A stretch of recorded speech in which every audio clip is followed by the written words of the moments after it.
तो वहीं अरावली की पहाड़ियों में बसे खोरी गांव में किए गए अवैध निर्माण को सुप्रीम कोर्ट द्वारा हटाए जाने के आदेश के बाद यहां से लोगों का पलायन लगातार जारी है। कुछ परिवार ऐसे भी हैं जिन्होंने अपना सामान पैक कर लिया है, लेकिन अभी भी इस उम्मीद में है कि शायद उनके घर पर उजड़ने से बच जाए उनका घर। बता दें कि खोरी गांव में करीब 10,000 मकानों के उजाड़ने को लेकर कांग्रेस विधायक नीरज शर्मा ने सरकार से कानून बनाकर उन्हें उजाड़ने से बचाने की मांग की। उनका कहना है कि सुप्रीम कोर्ट से ऊपर कोई नहीं जा सकता है, लेकिन संसद में उनके पुनर्वास के लिए कानून बनाया जा सकता है। वहीं उन्होंने दिल्ली सरकार पर हमला बोलते हुए कहा कि दिल्ली सरकार ने हरियाणा में बिजली और पानी की सप्लाई दी और उनके वोट भी बनवा दिए गए हैं, इस बात की भी जांच होनी चाहिए। एक आम आदमी के लिए घर की सुविधाएं जुटाना कितना मुश्किल होता है, लेकिन उससे भी ज़्यादा मुश्किल वो होता है जब वो तमाम सुविधाएं एक ज़रूरत की जुटाई जाती हैं, उन्हें एक जगह से दूसरी जगह ले जाना पड़े। और ऐसे ही गांव खोरी में हम पहुंचे हुए हैं। खोरी में आपको बता दें कि सुप्रीम कोर्ट के आदेश के बाद में अब ये पूरा की पूरा जो इलाका है वो खाली करना पड़ेगा। ऐसे में तमाम लोगों की तरफ से अब यहाँ से जाना भी उन्होंने शुरू कर दिया है। और ये आप जो देख रहे हैं, ये तमाम ऐसे सामान है जो ज़रूरत के लिए जुटाई गई थी इन पर लोगों की तरफ से, और अब इनको रिक्शे में भरकर, और यहाँ देखिए बारिश, चूंकि मौसम बारिश का है इसलिए अब बाहर निकाल कर ये सामान ढककर पॉलीथीन से रख दिया गया है, ताकि जब यहाँ से अब ये निकलेंगे तो अपने सामान को साथ ले जा सकें। लेकिन मुश्किलात इसलिए बढ़ चुके हैं क्योंकि अभी जगह नहीं मिली है रहने के लिए, इसलिए उन्हें अब यहाँ रहना पड़ रहा है। उनसे बात भी कर लेते हैं। सामान बाहर निकाल के रखा हुआ है, कहाँ जाएंगे अब यहाँ से? अभी तो हमें कमरा नहीं मिला है, लेकिन ऐसे कोई जान पहचान है उनके पास हम सामान रखे हैं। अच्छा। हाँ, जाने के लिए किराया नहीं है, सारा पैसा जो था कोठी में काम करके यहाँ लगा दिए। तो हमारे पास कोई नहीं है, लेडीज है, मुश्किल बहुत हो रही है। कितनी मुश्किल है आपको भी? आपने मकान अपना बनाया, यहाँ आप छोड़ के, आपको आशियाना जो सपनों का घर था उसको छोड़ के जाना पड़ रहा है। बहुत मुश्किल है, बहुत तकलीफ है। किराया भी नहीं मिला है, किराया देने के लिए भी ये नहीं है, खर्चा पानी चलाने के लिए नहीं है, और ऊपर से घर से निकाल दे रहे। मेरे देखो छोटे छोटे बच्चे हैं, फिर मैं ऐसे हालात में हूँ। देखिए कुछ गर्भवती महिलाएं भी यहाँ हैं। गर्मी का मौसम है, बारिश होने वाली है, और ऐसे में उमस भरी गर्मी इन पहाड़ों के बीच में खोरी गांव में ये मुश्किल हालात में लोग यहाँ रहते हुए अपना सामान खुले आसमान के नीचे इनका रखा हुआ है। चूँकि अब यहाँ से इन्हें जाना पड़ेगा, यहाँ से विस्थापित होना पड़ेगा, इसलिए ये तमाम कोशिशें इनकी तरफ से की जा रही हैं कि यहाँ से जब निकलें तो अपना सामान साथ ले जाएँ। आपका क्या नाम है? जी, मेरा नाम निशा है। निशा, यहाँ से अब हटना पड़ेगा, जाना पड़ेगा आपको, चूंकि आदेश हैं। क्या उम्मीद कोई अभी बची है?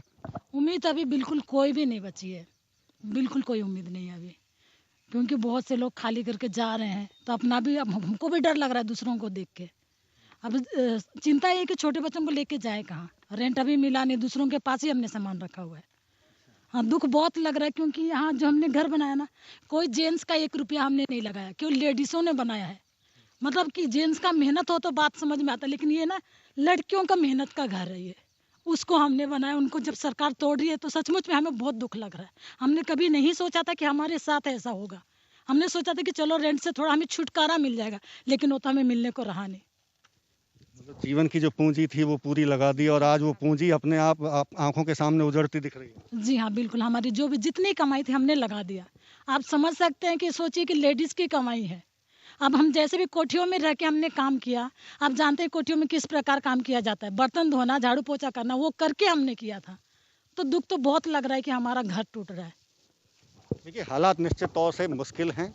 मुश्किल हालात में अब इन्हें यहाँ से निकलना पड़ेगा, लेकिन ये भी सच्चाई है चूँकि सुप्रीम कोर्ट का सुप्रीम आदेश आ चुका है, और ऐसे में निगम के अधिकारियों को यहाँ कार्रवाई करनी पड़ेगी। उससे पहले इन तमाम लोगों को नगर निगम अधिकारियों की तरफ से कुछ दिन की मोहलत दी गई है कि ताकि वो अपने आप यहाँ से निकल जाएँ, कहीं दूसरी जगह चले जाएँ, ताकि इनके सामान का जो नुकसान है वो होने से बच जाए। ऐसे में प्रशासन की तरफ से यहाँ जल्द ही तोड़फोड़ की कार्रवाई भी शुरू की जानी है।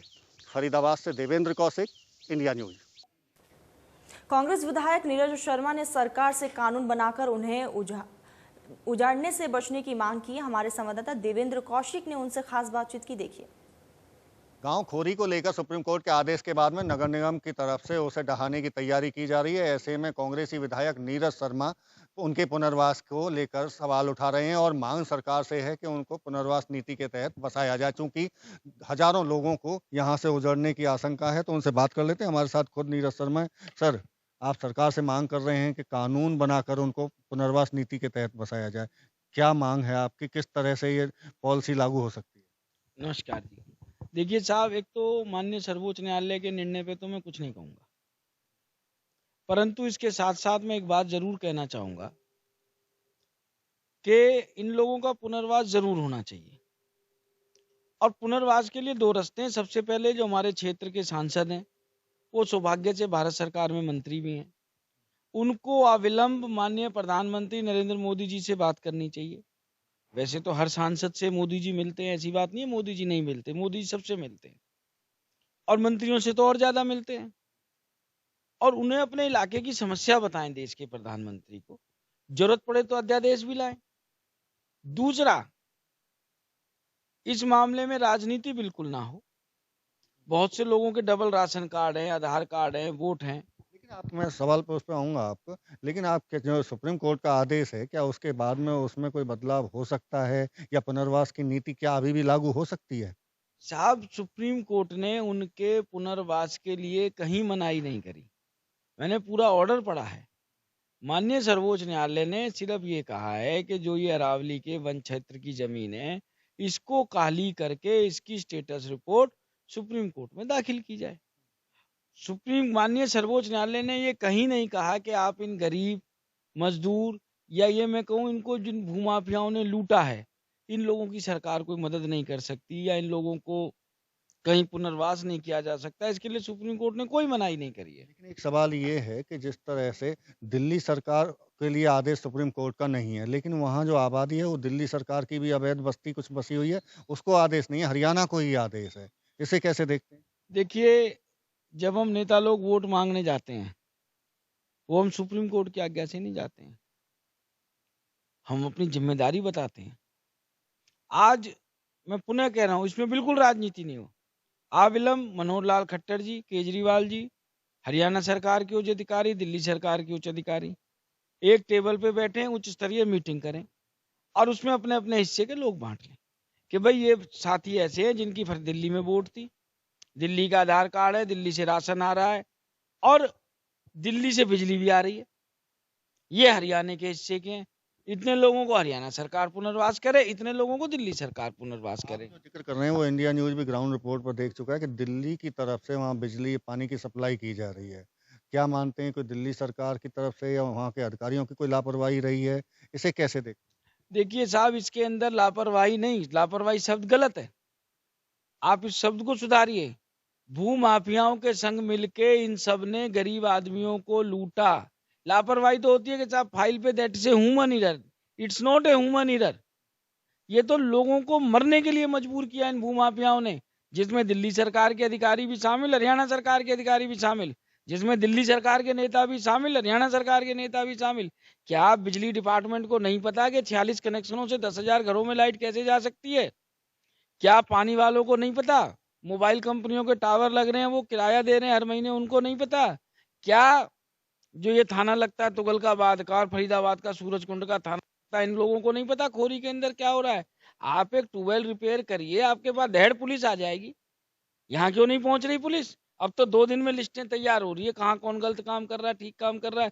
20 साल से सोए पड़े थे बिजली डिपार्टमेंट, नगर निगम और मैं तो कह रहा हूँ फॉरेस्ट डिपार्टमेंट जिसकी जमीन है। क्या फॉरेस्ट डिपार्टमेंट को नहीं पता? परंतु उसके बावजूद भी राजनीति ना करके इन भूमाफियाओं के खिलाफ सरकार इतना सख्त से सख्त कदम उठाए, जैसे आज ये फरीदाबाद में गौची और खेड़ी गुजरात में करना चाह रहे हैं। भूमाफियाओं के लिए ये नाजीर बन जाए और उन भूमाफियाओं को इतनी सख्त सजा मिले, सरकारी अफसरों को सख्त सजा मिले कि दोबारा वो जिंदगी में ऐसे गरीब आदमियों को लूटने की कोशिश ना करें।